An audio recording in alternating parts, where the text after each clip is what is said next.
डेमोंटे colony. Raghavan, Sajid, विमल और श्रीनिवासन श्रीनी 4 दोस्त हैं। वे हिम्मत करके डेमोंटे कॉलोनी में एक जीर्ण शीर्ण हवेली में जाने का फैसला करते हैं, जिसके बारे में अफवाह है कि वह भूतिया है।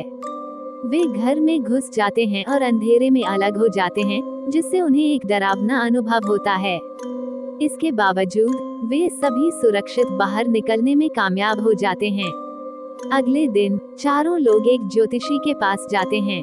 उनमें से 3 अपने अंगूठे के निशान और भविष्यवाणियां करवा लेते हैं, जबकि सजीत को बताया जाता है कि ज्योतिषी बाद में उसका भविष्य बताएगा, क्योंकि उसके पास संबंधित उपकरण नहीं हैं। वे घर लौटते हैं और सब कुछ सामान्य लगता है।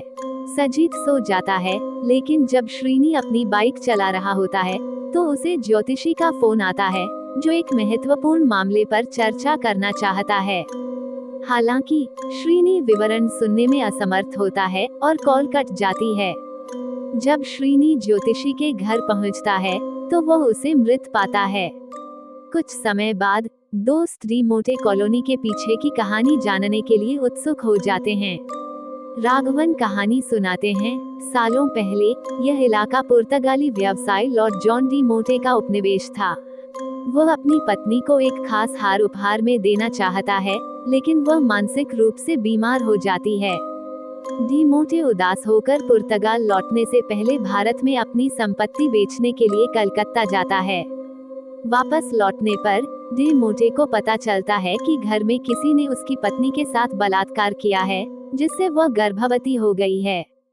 क्रोध से भरकर वह अपने सभी नौकरों को मार डालता है, क्योंकि उसे संदेह है कि उसकी पत्नी के साथ बलात्कार किसने किया। स्थानीय लोग उसके कार्यों से क्रोधित होकर घर में आग लगा देते हैं, जिसके परिणामस्वरूप विस्फोट होता है, जिसमें डेमोंटे सहित सभी लोग मारे जाते हैं। कहा जाता है कि हीरे के हार पर एक अभिशाप लगा हुआ है, जो ये सुनिश्चित करता है कि जो कोई भी इसे चुराने की कोशिश करेगा वह मारा जाएगा।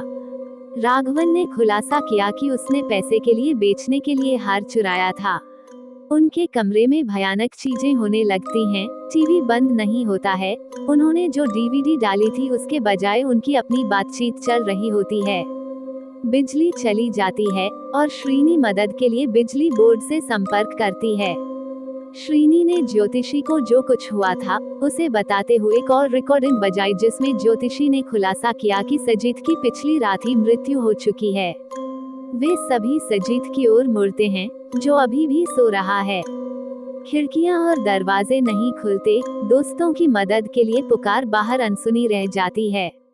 वे एक ओइजा बोर्ड का इस्तेमाल करते हैं, भयानक सवाल पूछते हैं और महसूस करते हैं कि उनमें से कोई भी जीवित नहीं लौटेगा। श्रीनी ओइजा को जलाने के लिए कहती है और यह जलने लगता है। सजित जागता है, पानी पीता है, घटनाओं से बेखबर और वापस सो जाता है। उसे देखकर वे डर जाते हैं। श्रीनी उन्हें वापस जाने और उसी जगह पर बैठने के लिए कहता है जहां उन्होंने ओइजा बोर्ड का इस्तेमाल किया था।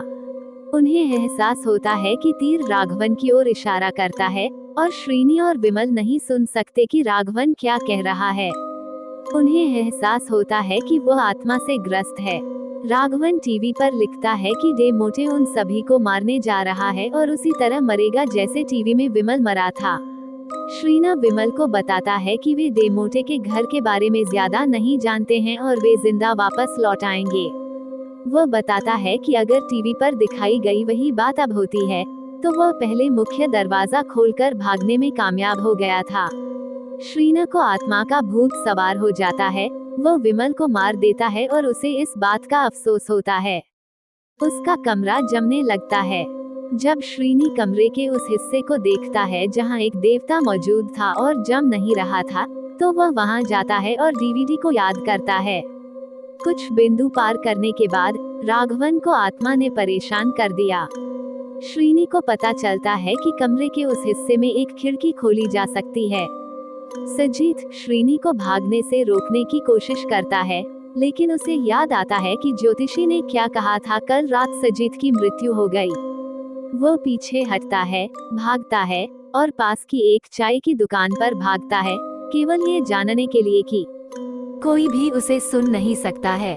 उसे एहसास होता है कि वो फ्लैट से बाहर कूदने की कोशिश करते समय मरने के बाद भूत बन गया है। बाद में वह सजीत द्वारा हार को ले जाते हुए देखता है, जो डे मोटे कॉलोनी हाउस में लौट रहा है। यदि ये कहानी आपको पसंद आई हो तो अपने दोस्तों और अन्य लोगों के साथ शेयर जरूर करिएगा।